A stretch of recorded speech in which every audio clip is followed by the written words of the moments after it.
ପୂଜା ହୋଇଥାଏ ସେଠାରେ ଦେବତା ବାସ କରନ୍ତି। ଆମେ ଏସବୁ ମାନିଥାଉ କିନ୍ତୁ କେତେ ଦୂର ଆପଣେଇ ଥାଉ। ଏବେ ଆପଣ କହିବେ ଯେ ଆମେ ସ୍ତ୍ରୀଙ୍କୁ ସମସ୍ତଙ୍କ ଆଗରେ ସମ୍ମାନ ଦେଇଥାଉ, ତାଙ୍କ ଜନ୍ମ ଦିବସରେ କିମ୍ବା ବିବାହ ବର୍ଷ ଉପଲକ୍ଷେ ଆମେ ତାଙ୍କୁ ଉପହାର ଦେଇଥାଉ ଆଦି ଇତ୍ୟାଦି, କିନ୍ତୁ କ'ଣ ଏହା ପର୍ଯ୍ୟାପ୍ତ ହୁଏ? ଆପଣ ଭାବନ୍ତୁ, ଜଣେ ନାରୀ ନିଜ ସ୍ୱାମୀଙ୍କ ପାଇଁ, ନିଜ ପିତାଙ୍କ ପାଇଁ, ନିଜ ପୁତ୍ରଙ୍କ ପାଇଁ, ନିଜ ଭାଇଙ୍କ ପାଇଁ କ'ଣ କ'ଣ ନ କରନ୍ତି, ଆଉ ତାଙ୍କୁ ଆମେ କେବଳ ଗୋଟିଏ ଉପହାର ଦେଇକି ତାଙ୍କୁ ସନ୍ତୁଷ୍ଟ ମାନିନେବା।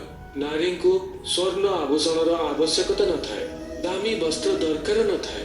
ସିଏ ଚାହାନ୍ତି ଆମଠାରୁ ସମ୍ମାନ, ସମସ୍ତଙ୍କ ସମ୍ମୁଖରେ ବି ଆଉ ଏକାନ୍ତରେ ମଧ୍ୟ। ସେ ଚାହାନ୍ତି ଆପଣଙ୍କ ସମୟ, ଆପଣଙ୍କ ସମର୍ପଣ, ଆଉ ଟିକିଏ ପ୍ରୟାସ।